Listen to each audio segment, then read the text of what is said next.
Արդեն 3 օր է ակցիա է արվում, դուք ինչ հույս ունեք, արդեն 5 տարի է ձեր ձայնը չի հասում, այսպես ասած, չի հասնում, ճակերտավոր ասած, որտեղ որ պետք է, Նիկոլ Փաշինյանը համարժեք վերաբերմունք չի տալիս մեր անհետ կորածների, մեր գերիների, ծնողներին ընդունելության հետ կապված, դուք ինչի եք հասել 5 տարի շարունակ եւ այսօր ձեր ակցիան ինչի կարող է հասնել։ Չգիտենք, մեր այսօրվա պահանջը ընդհանրապես վերաբերվում ասենք ոչ Նիկոլին, ոչ ոքի ասենք։ Մենք պրոստը շոկի մեջ ենք, որ պարոն Աբազյանին հանելուց հետո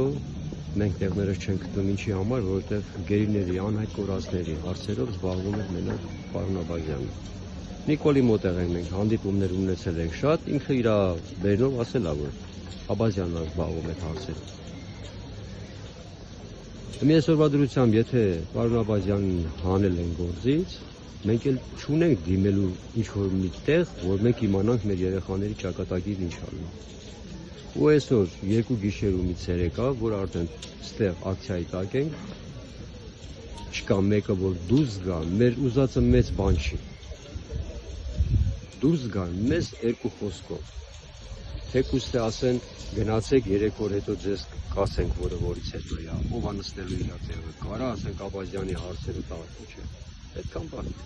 Որևէ ԿՊ-ական պատգամավոր, նաև ընդդիմադիր պատգամավոր չի մոտեցել ձեզ։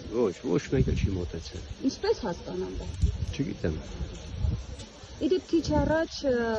լրատվամիջոցներից մեկը հարցազրույց էր վարել Անդրանիկ Քոչարյանի հետ, նա ասում է ծնողները իմ տեղը գիտեն։ Ինչ նկատի ունես։ Ծնողները դուք պիտի գնաք դիմեք իրեն, հա։ Դե իրանց կարծիքով դա է իրանց պետք։ Մենք արդեն այնտեղ ոնց որ ասած իրանց մոտ անելիք չունենք, էլի։ Տվել ենք երեխեքին, երկրի համար, պետությանը հավիճուտ էին, գնացին ու կորան։ Մենք պետք է խնդրենք իրանց, որ մեր երեխեքին բերեն, իրանց պարտականությունն է դա։ Ազգի համար են գնացել։